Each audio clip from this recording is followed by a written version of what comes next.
when every bite matters?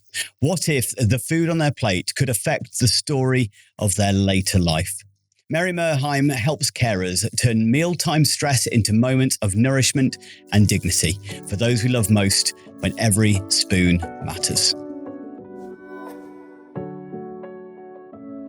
If you are caring for someone else, whether paid or unpaid, and no matter how many hours you do it, did you realise that you may be missing out on thousands of pounds of discounts for things that you may use every day?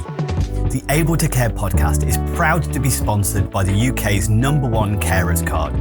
Started by two best friends who recognise that carers deserve better and are 100% committed to helping to change the lives of all carers and bringing them together as a strong community.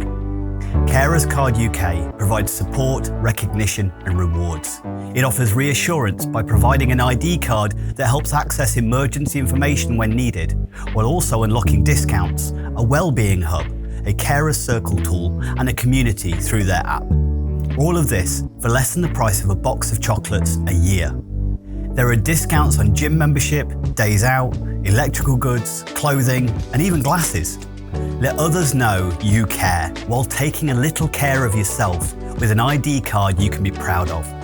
Visit carerscarduk.co.uk/promo code/able to care today to order yours.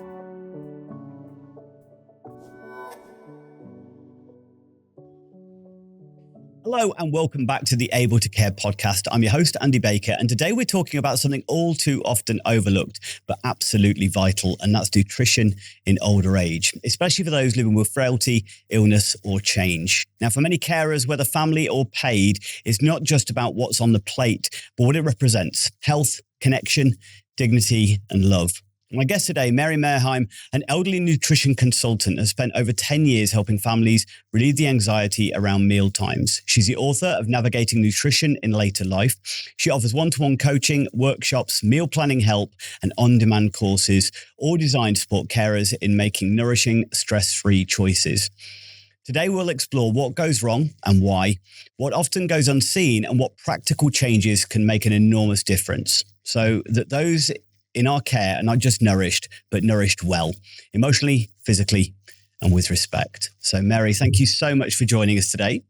Hello, thank you very much. What a great introduction. It was, yeah, I was pleased with it. I think it's meaningful. I think, obviously, nutrition in elder care, there's a lot of stuff misunderstandings, things that people don't always quite recognise, the challenges for the elder care. So it'd be great to kind of go through some stuff. I know many of my listeners, whether paid or unpaid caregivers, so family members or professional carers, will find this really useful. So starting off, what led you into this particular subject on nutrition for older people?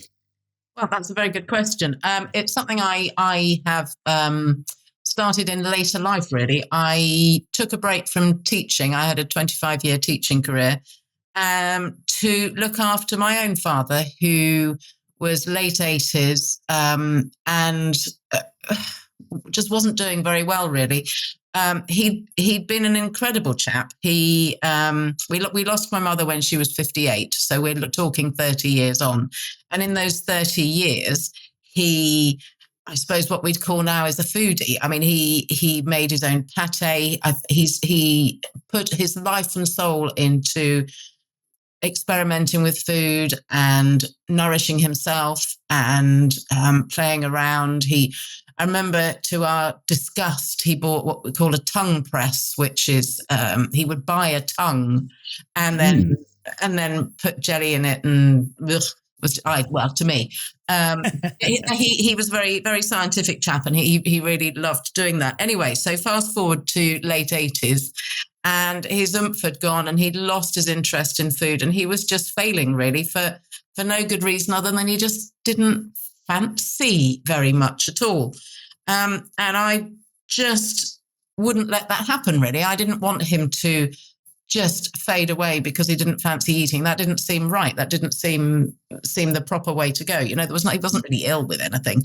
So he and I sort of played around in the kitchen and created a few bits and bobs and sparked his interest back into food, thankfully. Anyway, so obviously I regained his interest in food, and he became stronger and whatever. But at the end of the day, I couldn't stop him falling off that cliff, and sadly, he died in 2018. At which point, I then became what's known as an end-of-life doula. So I would support families who wanted to have somebody or bring somebody home to die, basically. And I helped facilitate that. I was kind of a project manager, shoulder to cry on, liaison officer, you name it, story reader, whatever, supported the whole family through end of life, really, which was absolutely a privilege and a huge honor.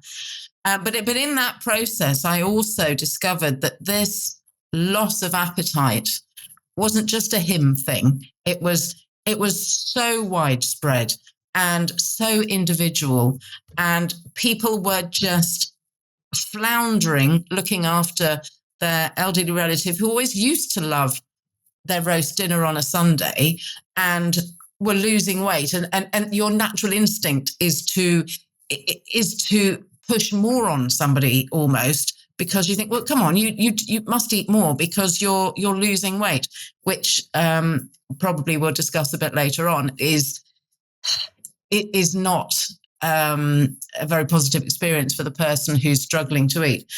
So that sparked my interest. And in the background, I was creating these things called grand bar cakes, which is what I'd made with my father, which are really nutritional cakes because he just wanted to eat cake. Again, we'll talk about that later, why older people eat sweet things. So the two things were going on, my interest, my creation, and I then gained a qualification in nutrition, and it just became this huge wave of enlightenment to me. But then I suppose being a teacher, once I knew stuff, I wanted to share it with other people as well.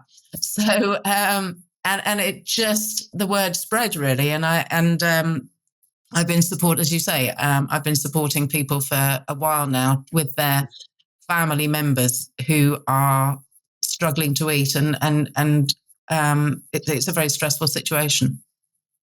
That is a huge passion project for you, and obviously sparked by your father's love of food and interest in food and the care for him as well, that maybe kind of sparked that a little bit. But why is eating well so important as we age? Oh, goodness. It's unfortunately not eating well, to turn it up the other way, means that we are much more prone to infection. Our immune system goes down. We don't have the strength to fight off illness and disease, and we're more frail. You mentioned frailty earlier. Frailty then causes falls, and then if you're not well nourished, you not only have that fall initially, but then you're very slow to recover, and you will be faced with lots of circumstances where you will be put in a different situation and appetite can be lost. I'm thinking of sort of going to hospital or something like that. You need a bit of resilience. But yes, nutrition is so important to fend off the inevitable. As I said, with my dad, I cannot stop anybody falling off that cliff, and nor would I want to, really. Otherwise, it'd be a very full world, and no one would have the honor of parenthood. So, nutrition is vital in later life to keep what independence people have, to keep people strong, to keep people out of hospital, and then to get people back home from hospital as quickly as possible. And what makes it harder then? So obviously you mentioned your dad, going off his food or becoming disinterested slightly in eating well.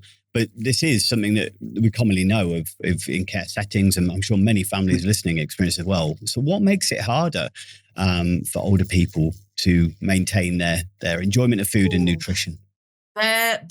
And that is the nail on the head, really. Why do people lose their appetite when they get older? And again, having done a lot of research, experienced a lot of different people's lives, there's a myriad of reasons why in later life we are more likely to lose our appetite. Now, I do I do talks quite a lot, and there's always somebody in the room that goes, "Oh no, I've still got a full appetite." And absolutely, I embrace these people and say, I'm not talking to everybody. I'm just pointing out the pitfalls that might occur.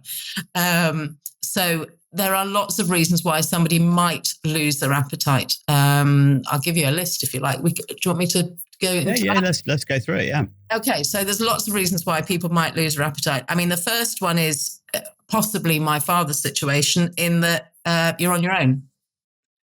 You're more likely to be living alone as you get older. You've either got a loved one who's maybe had to move on and go into a care home, or you've entirely lost them. And so possibly the person that used to do the cooking is no longer with you, and you're a bit floored by the kitchen space, or just as commonly, the person that you used to cook for is not there. And so I'm as guilty as anybody. When I'm on my own, I'm not so inclined to make a good proper meal. And that's another part of it. Eating is such a sociable activity. It's such a huge part of society. We celebrate with food. We have family meal times round a table. It's so intrinsically a social activity that when you're on your own, it becomes a bit of a chore. So that's one huge reason why people do it. They're depressed, or they're lonely, or they're just flummoxed, really.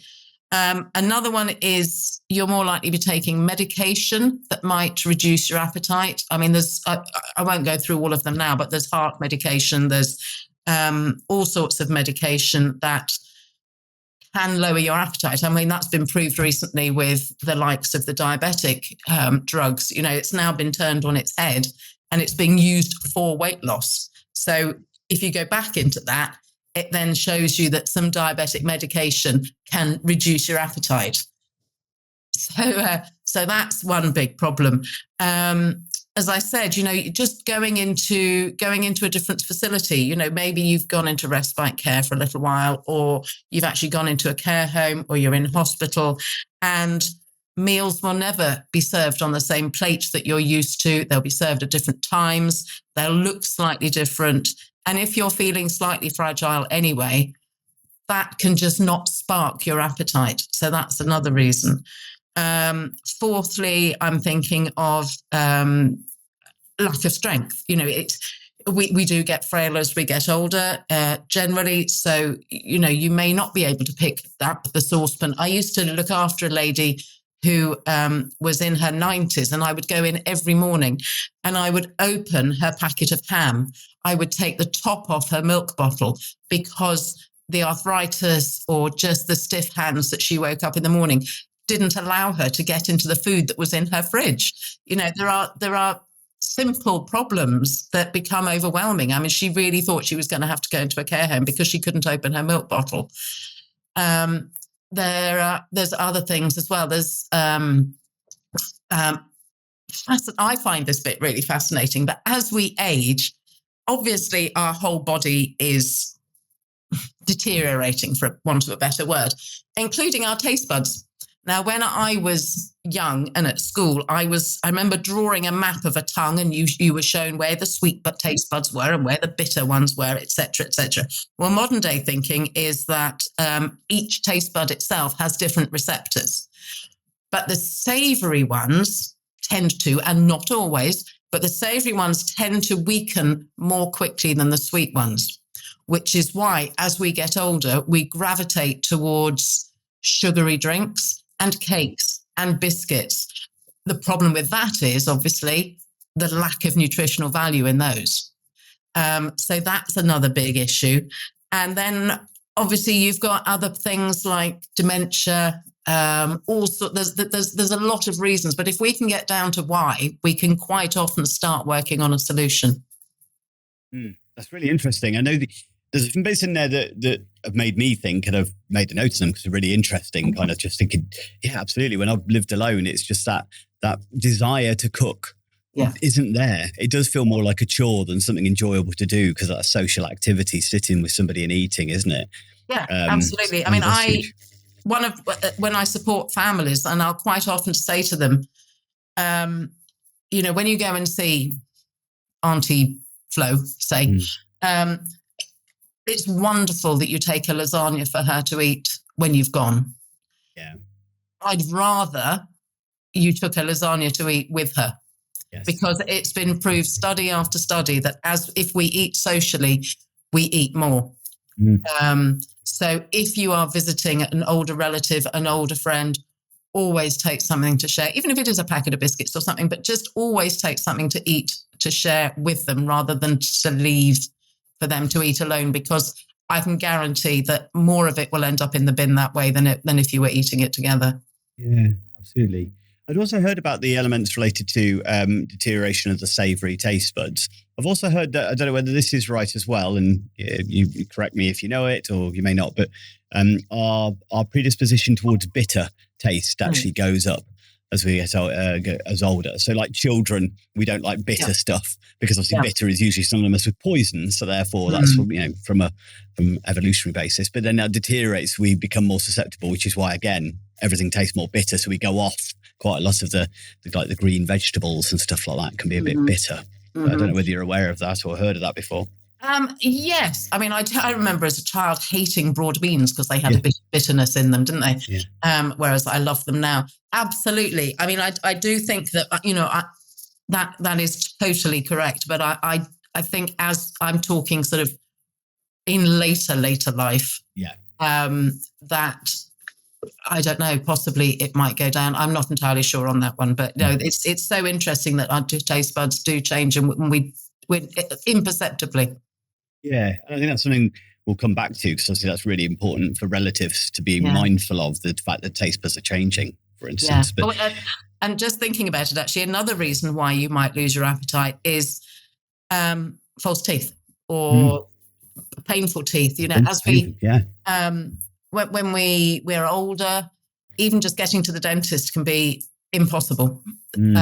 So you might have toothache. Your muscles and your gums shrink. So false teeth that you might have had before now don't fit very well, and it's unpleasant and it's uncomfortable doing that. So it's always worth encouraging somebody to go and see a dentist if they possibly can. And there's also a fear of choking. Yes. So how can families kind of recognize or tell if poor nutrition is affecting their loved one? What signs should they look out for? It's quite subtle.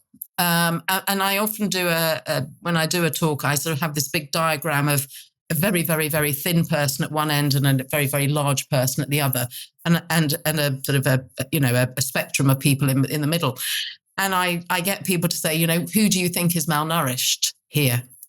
And there are the wise ones that say all of them could be malnourished, because malnourishment doesn't always look thin. It's an indicator.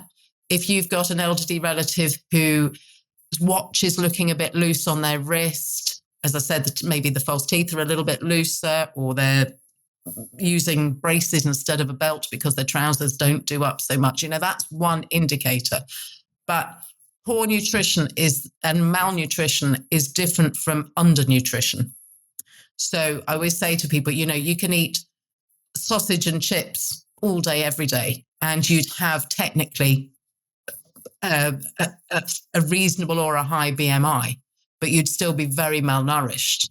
So we have to look at these things. So there's all sorts of little indicators, which unfortunately also make us think that that's what naturally happens in old age, which it kind of does. But if you've got a lot of factors going on, so brittle nails, hair loss, poorer night vision, the more likely you are to have frailty, and just no obvious real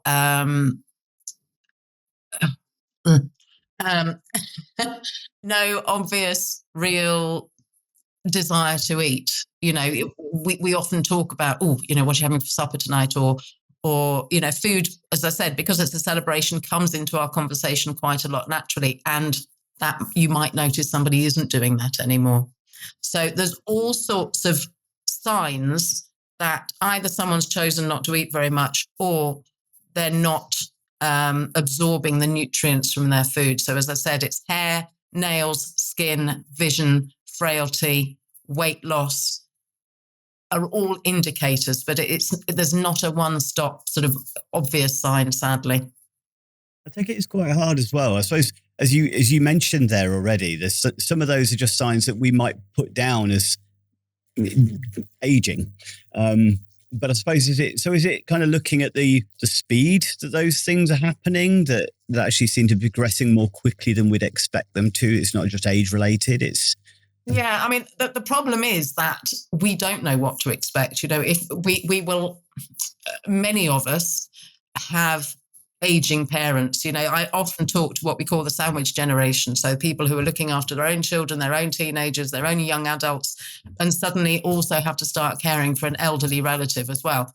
And we don't know what to look out for. We don't know what the signs are. So I would almost, unless you're absolutely sure that they're eating as they were, I would assume that things might need checking up on and looking into.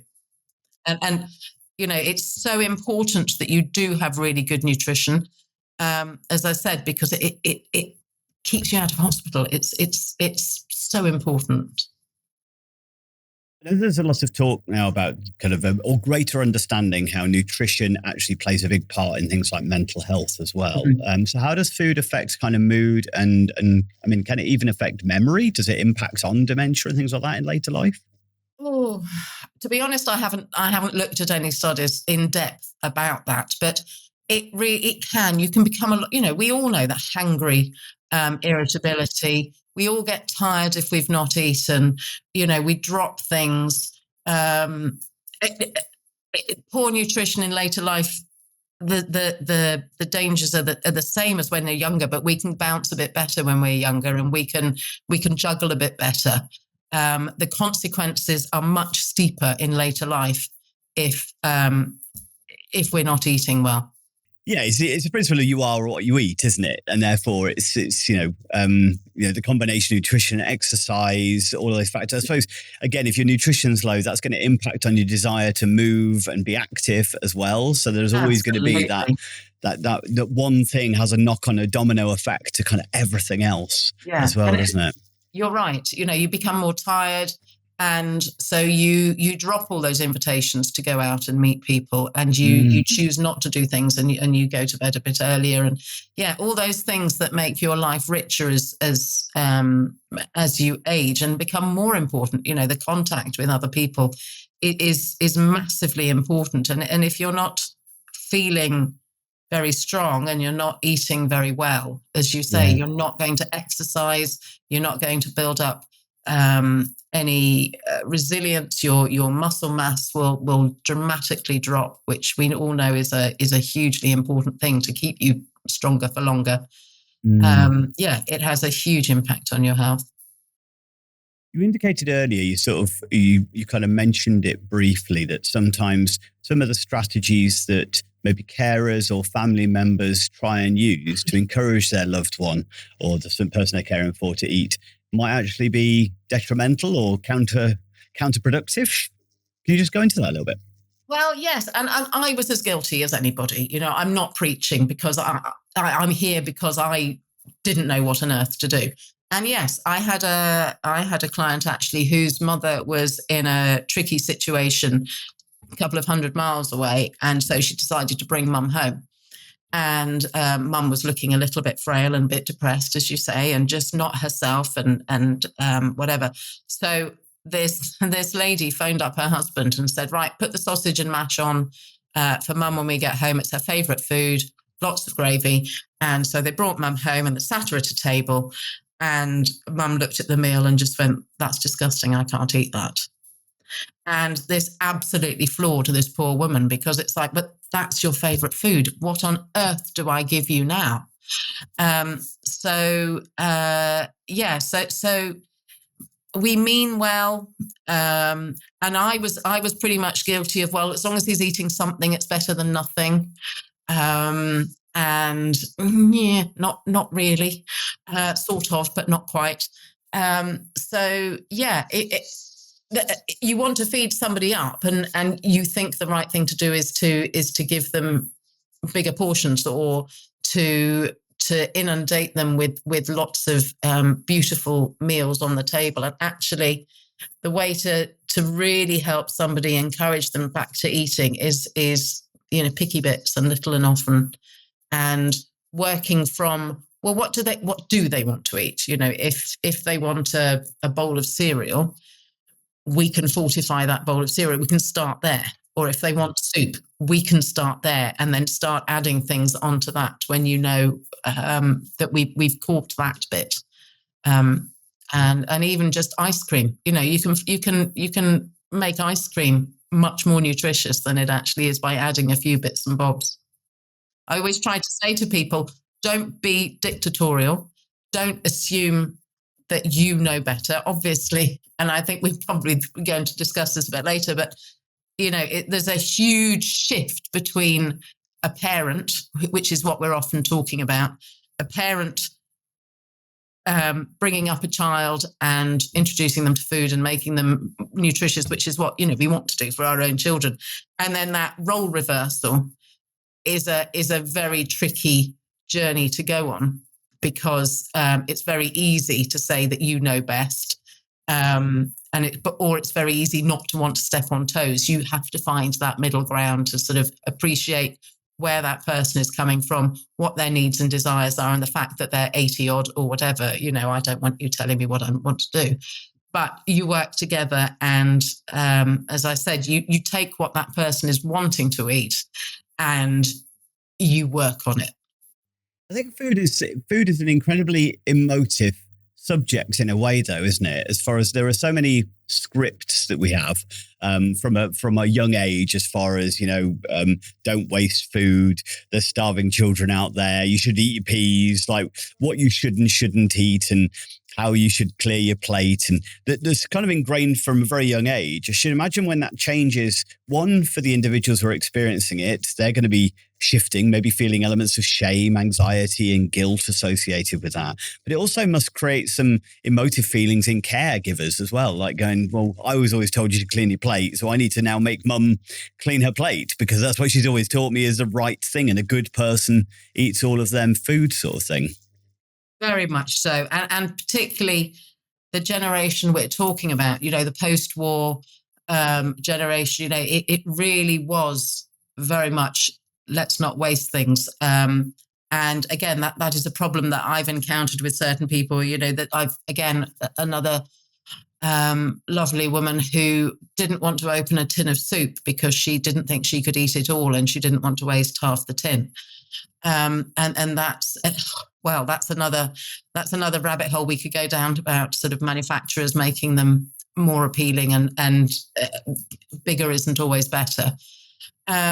So yes, it's ingrained, particularly in the people we're trying to support, that I better not have something, I won't be able to finish it, so let's not waste it. But it's not wasted. If somebody eats half of the food that you're giving them, then half of that food is not wasted. If you don't give them that food, then all of it is wasted. Something is so strange. It's something I've had to kind of mentally work on myself, because I was always strange, like you should clear your plate and just like don't waste food. But then I kind of came to this realization that if I force it in when I don't actually want it, it's still waste. So it's still, my body doesn't need it, so I'm still technically wasting it. So yeah, that's a brilliant way of putting it. Absolutely, and we don't have to waste food. If we all know about batch cooking these days and whatever. Just because somebody wants a small portion or something, or a tiny half a sandwich, that doesn't mean to say the rest is wasted, but we need to support people in doing that.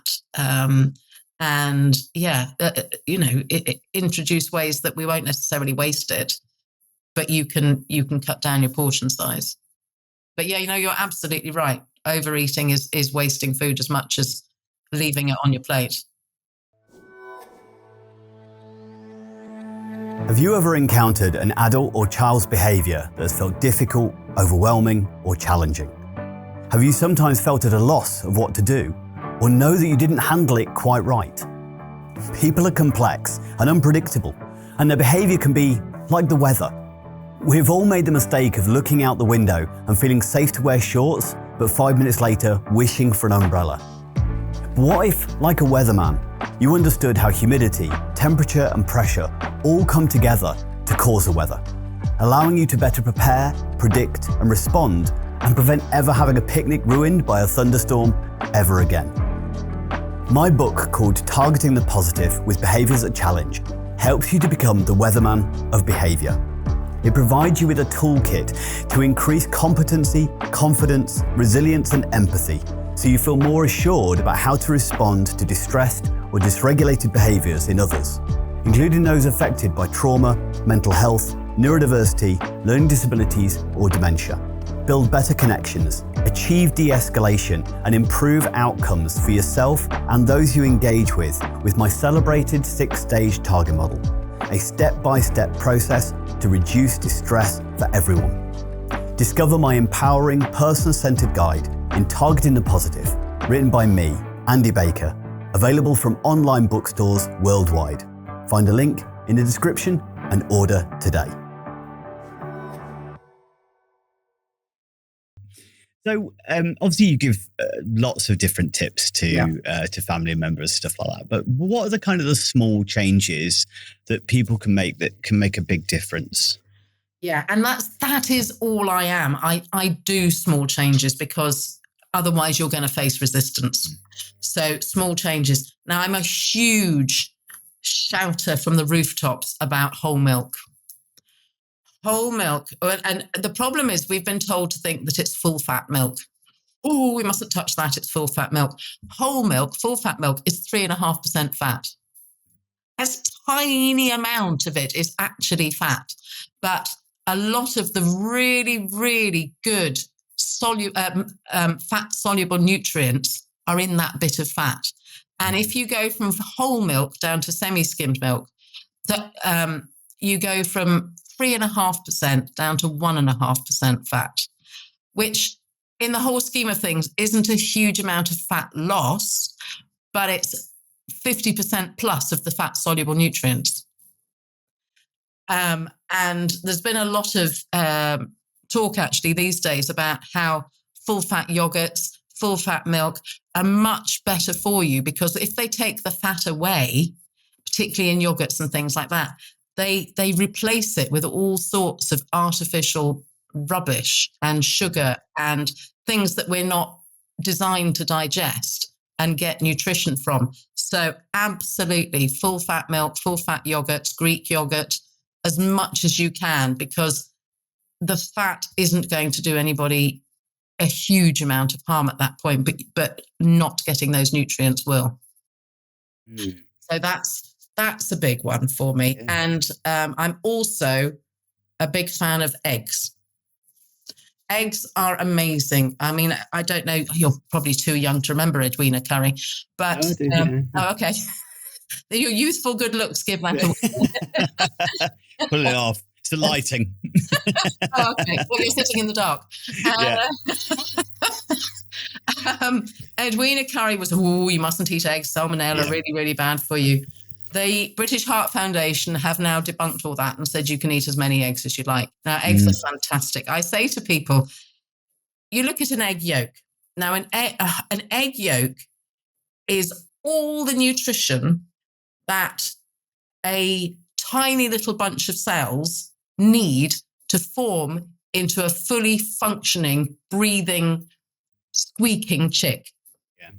So an egg yolk is absolutely packed with all the really, really good nutrition that will build your cells, that will maintain your health. You know, all those really, really good things are in the yolk of an egg and also the white of an egg. But an eggs also, not only are they jam-packed with amazing nutrition, they're so quick and easy to cook.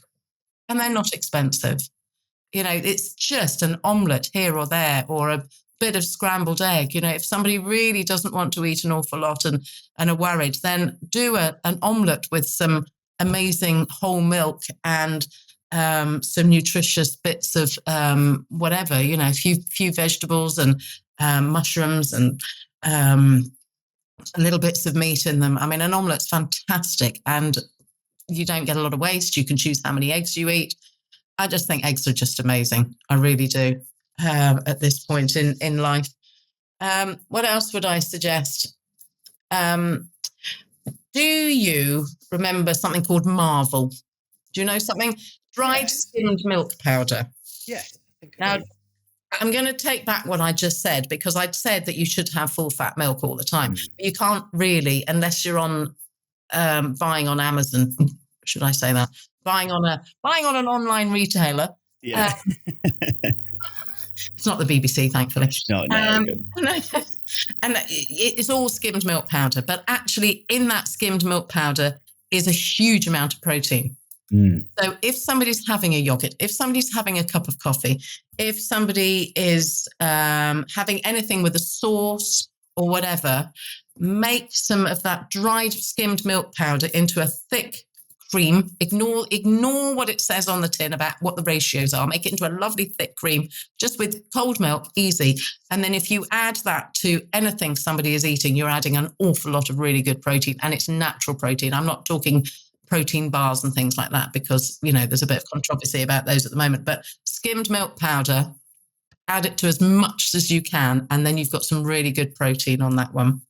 And another piece of advice actually is, so I was talking about protein. I've been talking about fat in milk and lots of nutrients. Obviously, fat is important. You need fat for the synapses in your brain, and you need fat to be able to store a few things. So there's some really good fats out there. Avocados are amazing. They're like Marmite, aren't they? People love them or hate them. But in my book that you very kindly mentioned in the introduction, there is a recipe for chocolate mousse made out of avocados, and I swear blind, it's quite delicious. So, getting some oils in, and in this little section, I think the last thing I would like to talk about is fiber, because our digestion slows down as well as all sorts of things. And so we can get a little bunged up as we get older, which can then cause problems. And again, if you're constipated and your tummy is full, you're not going to want to put more food in. So you're in a catch-22 situation. Now, when we're young, we're told we should have wholemeal this and lots and lots of bran and whatever. Actually, our digestive system, the mucous membranes, I'm not a fan of those words, but it's just evokes nastiness, doesn't it? But your mucous membranes, your digestional tract, actually, if you think about the skin on the outside of your body is getting a little crepey and a little bit thinner, it's also on the inside.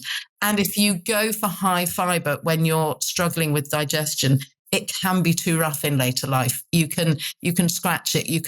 It just bung you up a little bit more even. So I'm a huge advocate of oats. Oats are amazing. They're just as fibrous. They're also full of protein as well.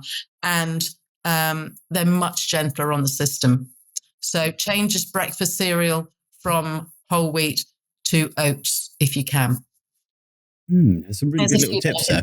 Yeah, absolutely. It sounds like there's obviously hundreds of little tips like that are available, which by the sounds like in your book, there's probably a few more and some recipes and things. Absolutely. As I said, you can make ice cream interesting.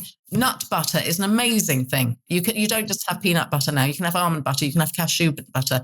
Again, sorry to push the book, but there's a nut butter ice cream that you can make.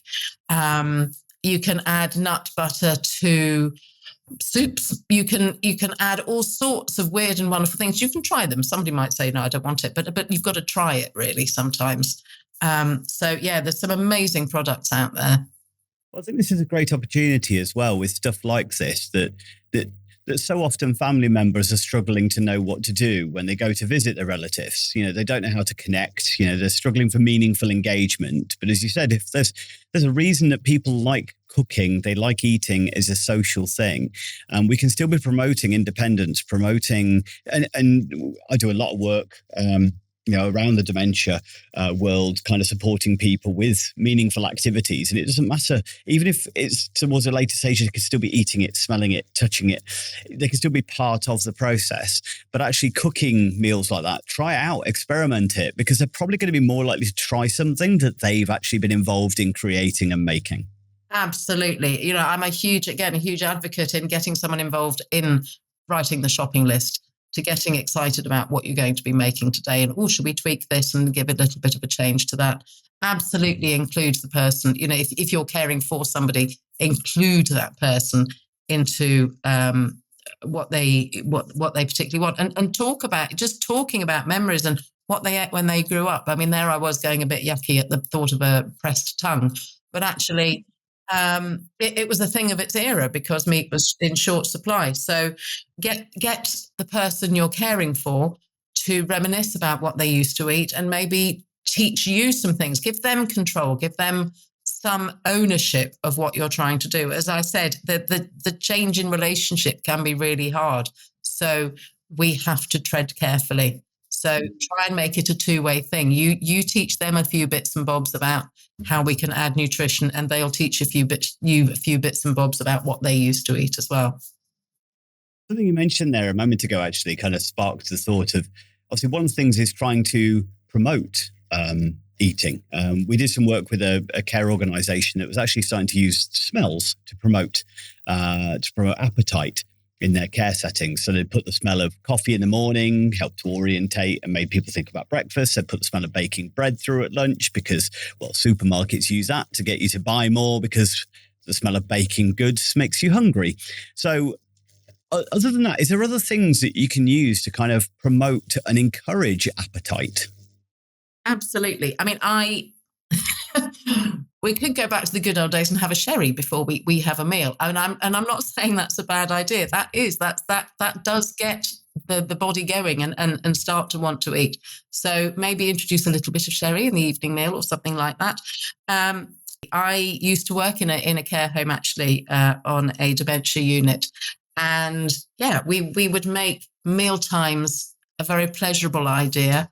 And I always put some music on in the background because, again, it would, if you build a habit, you can still build a habit. So if you always put, I don't know, a bit of blues music on, then you're telling somebody that it's going to be time to eat and that they will sit and eat whatever the blues music is. I do say to people, if you're going to do that, don't put a sing-along track on, because too much conversation and too much singing can obviously cause a little bit of tricky. So put something musical on.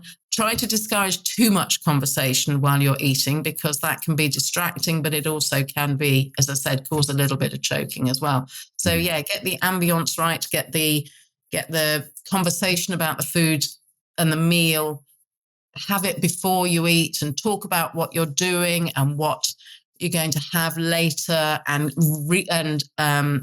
revisit that as well. So, you talk about, well, tonight we're going to have, oh gosh, I don't know. We're going to have an omelette. Let's get back to that good old omelette. So tonight we're going to have an omelette, and then in a couple of hours you go, oh, do you remember tonight we're going to have this wonderful omelette, and we're going to spice it up with a bit of something or other, and then just keep reminding them that this is going to happen. Yeah. Obviously, everybody is different, and some people might not react well to that because it might actually build up a resistance. Sometimes if you just put a plate of food in front of somebody and it's there and then, I think particularly sometimes with people with dementia, they'll just eat it. If you built it up to be a big thing, then it might be overwhelming as well. So you've got to take the personality of the person that you're talking to at the time. But yes, play with smells, have a drink. Don't have too much fluid with the meal. Obviously, you need a little bit to help it go down, but you don't want if somebody's really got a low appetite, you really don't want to fill up with fluids. Going back to the hints and tips, and you've just reminded me actually of something I talked about, or one of us talked about, a sandwich. Now, again, when I talk to people about family member who might not have a huge appetite, when you've got a sandwich, you've got bread, filling, bread. the least nutritious part of that is the bread. But if you've got a sandwich, 2/3 of that is bread. So I really encourage people to have open sandwiches, put things on crackers, put things on toast. You can still pick it up. You can still have it in little itty bitty pieces, which is important. But you can make now the filling, the bit that you can actually make healthy, is now 50% of that meal instead of 1/3 of it. Does that make sense? Yeah, it does. Yeah, it's how I manage all you can eat buffets. I don't fill up on the carbs. Yeah, exactly. I mean, every mouthful matters, and the least important, to be honest, as we get older, is the carbs. Yeah. But actually the easiest to eat. As I said, you've got a sandwich, you've got a biscuit, you've got these things are finger food and they're really easy to eat. So you've got to be creative and think about, okay, we need a bit of carb, but how do we add the protein? How do we add the fruit and veg? How do we add the fiber? How do we add the fantastic fats and vitamins onto that? Yeah. Yeah, excellent. Obviously, you've mentioned things like fortifying food, but what are your kind of top go-to snack ideas when somebody doesn't feel like eating? And you can obviously promote your cakes as well if they're a snack idea. Oh, yes. Well, yeah, I'll come to those in a minute. I would say the go-to is bite-sized pieces. So picky bits. Picking through the day is actually to be encouraged, because if you haven't got a huge appetite, you are going to fill much more quickly. So small individual pieces throughout the day. Now, you mentioned, very kind of you, mentioned my cake bars. So going back to when my father lost his appetite, he and I created these nutritious brownie type cakes that, for all intents and purposes, look and taste like a cake, like a squidgy cake. And we've got now, we've got a milk chocolate one, a dark chocolate and ginger, and a lemon one. And so they are packed with all those good things I mentioned. So they're made of oats, mentioned oats.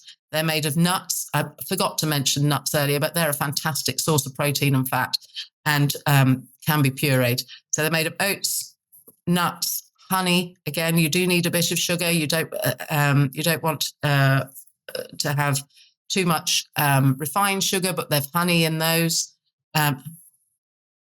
Flax seeds. I've got flax seeds in them as well, and dried fruit and a bit of chocolate, because you have to have chocolate sometimes. And actually, dark chocolate is brilliant, full of good things. And what they do have in them as well is they have chicory root. Now, chicory root has been proven that it is one of the prebiotics, not a probiotic, it's a prebiotic. And there has been a study done that they've given elderly twins, a prebiotic of chicory root, and one had a placebo.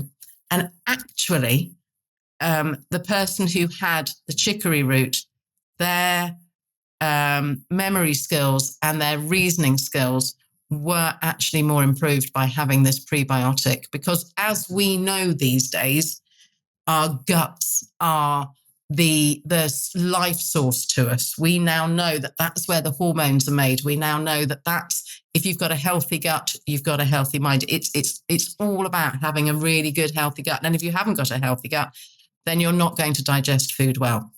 So it has a huge knock-on effect. So yeah, chicory root is a fantastic, and it's fibrous as well. So it's really, really good. So yeah, these little cakes, they're amazing. They're called grand bars because my father was grandpa, and there's a picture of him on each packet actually.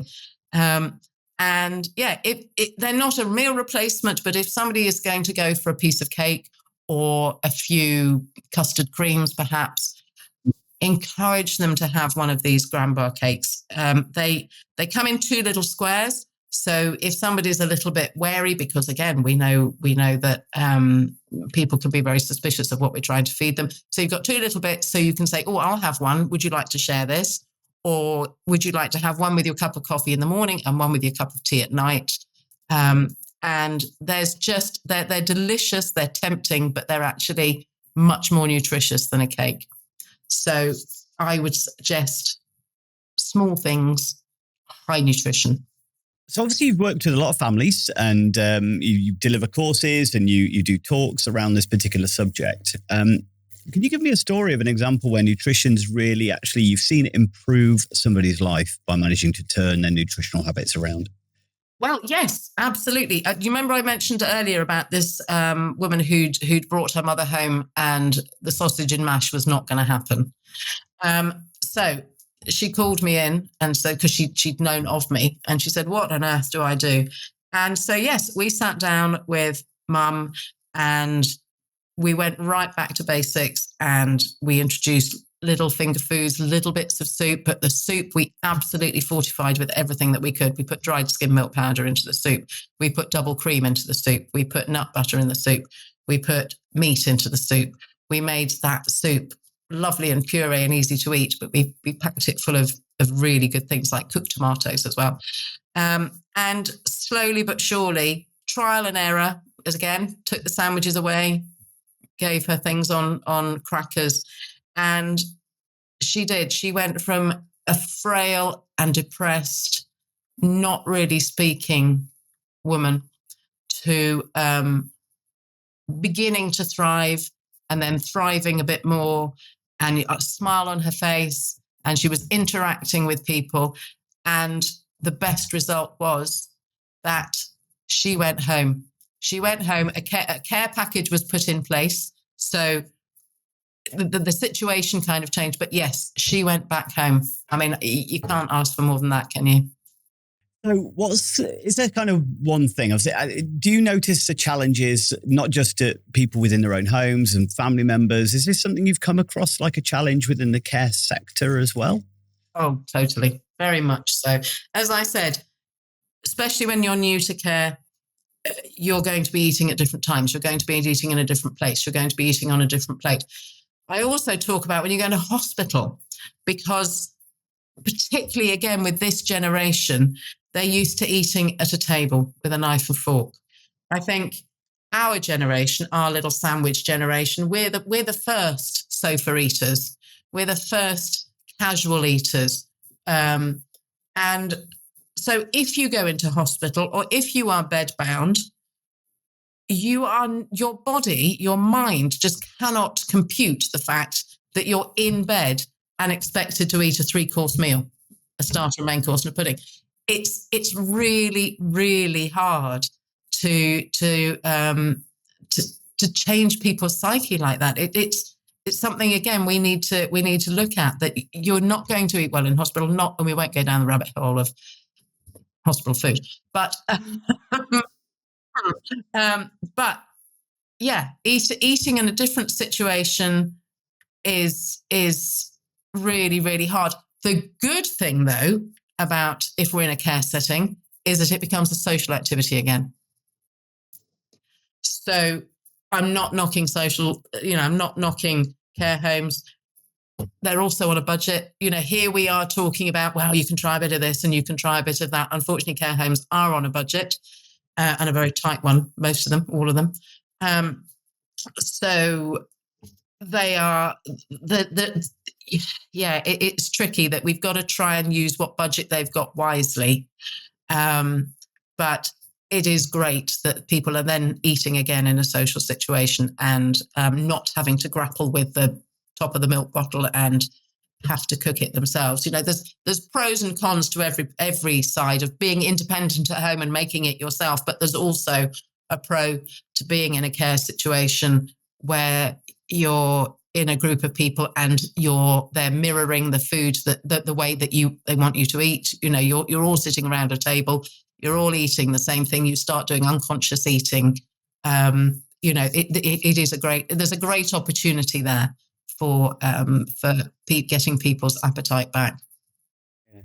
There's quite a few things you've mentioned there, as far as where there is potential that some reasonable adjustments could allow people to maintain independence and keep eating. Opening the milk bottle top is one of those simple things. That there is gadgets, there is stuff out there that can help people, but it's still knowing about it is making it actually looking for them rather than just just assuming they can't anymore.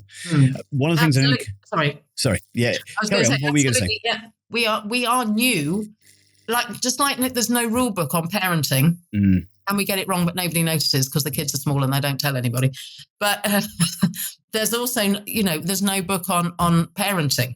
Sorry, on looking after your parents. So there's an amazing, huge amount of things. There are sort of easy pour kettles. So, because that's another worry, somebody's going to have a bit of a wobble and they're going to spill boiling water all over them. There's easy pour kettles. There are tin openers. There are, as you say, there's easy hold knives and forks. There are so many gadgets out there that a lot of the charities will promote and endorse. And that, if you start talking to your health visitor or perhaps your there's a social prescriber, many surgeries these days. If you want to talk to them or other people that have had the experience, it's amazing what's out there to help keep somebody independent at home. Yeah, absolutely. Yeah, occupational therapists as well are sort of really worthwhile kind of reaching out to get some of this. Occupational therapists are absolutely miracle workers, aren't they? Yeah. Yes. I cannot praise occupational therapists highly enough. I've been in situations, particularly at end of life care, and you've been wanting this and you've been wanting that. And as soon as the occupational therapist come, it's go, right, we're going to get this bed, we're going to get that, we're going to get that, we're going to get that. And they get delivered in a couple of days. I mean, they are just, I don't know how they do it, but occupational therapists are a law unto themselves. When you can get them, that's the only challenge. Yes. There are few and far between, unfortunately, and if there's not enough of them. But they are miracle workers when they do work. When you can find one, absolutely. Yes. Obviously, we've gone through quite a journey as far as kind of looking and exploring some of the challenges, some of the adjustments you can make. So is there kind of one thing that you wish every carer knew about food and older people? Oh, goodness. Just that actually, as we age, we need just as much nutrition than when we were younger, because we are fighting things like we're fighting muscle wasting. We're fighting, if you've got a cut on your leg and if you're not eating enough protein, it's going to turn into a sore. We're fighting all that. And actually our body is less able to digest the food that we're eating. So it's an absolute myth that your calorie requirement and your nutritional requirement goes down even if you're less active. So every mouthful matters. And I think you said it before as well, cut the carbs. Carbs are not so important as you get older. Make sure that what somebody is eating is delicious, because there's no point giving somebody something that's really, really healthy if they don't want to eat it, because that ain't going to happen. So make it delicious, make it small, and make it count, and make it important. That was four things, but you said that's fine. Just lead me on to another thing, actually. I think it's worth, Carla, maybe just touching on it very briefly if it's an area you're familiar with. Obviously, there is many people due to dysphagia, and they have trouble with eating and swallowing and things like that. So obviously they then have to move over to pureed foods or thickened foods and things like that sometimes aren't as appealing, definitely visually sometimes, as well as potentially taste-wise. Is there things that you recommend, whether it be for families or professional care settings, for that side of things as well? Well, I think, there's obviously 7 sort of levels of dysphagia. And so just starting off really with slow cooked meat, make everything nice and soft and lots of sauces, make everything soft. You lose your ability to make enough saliva sometimes when you get older. So make lovely slow cooked meals and soups and things like that, but in small portions. And there are home delivery companies, again, won't name names, but there are, and they have incredible factories that can puree food and then present it like proper food. I would say if you are supporting somebody to eat, rather than, I don't like saying if you're feeding somebody, but if you're supporting somebody to eat, don't mix it all together. Keep it looking like it should for as much as possible, because, mush isn't particularly appealing. But yeah, just start thinking about how you can puree things a little bit and make things softer, cook things more slowly. And understand that the fear of aspiration and the fear of choking is a real one. It's well founded as well, because obviously our muscles are become less strong, and so the muscle that shuts off your windpipe when you're eating, that can become a little bit loose and a little bit not as strong. So the fear of aspiration, and actually if you have had something go down the wrong way, it is the most horrible experience, isn't it? And as long as you're strong enough to cough it up, you're fine.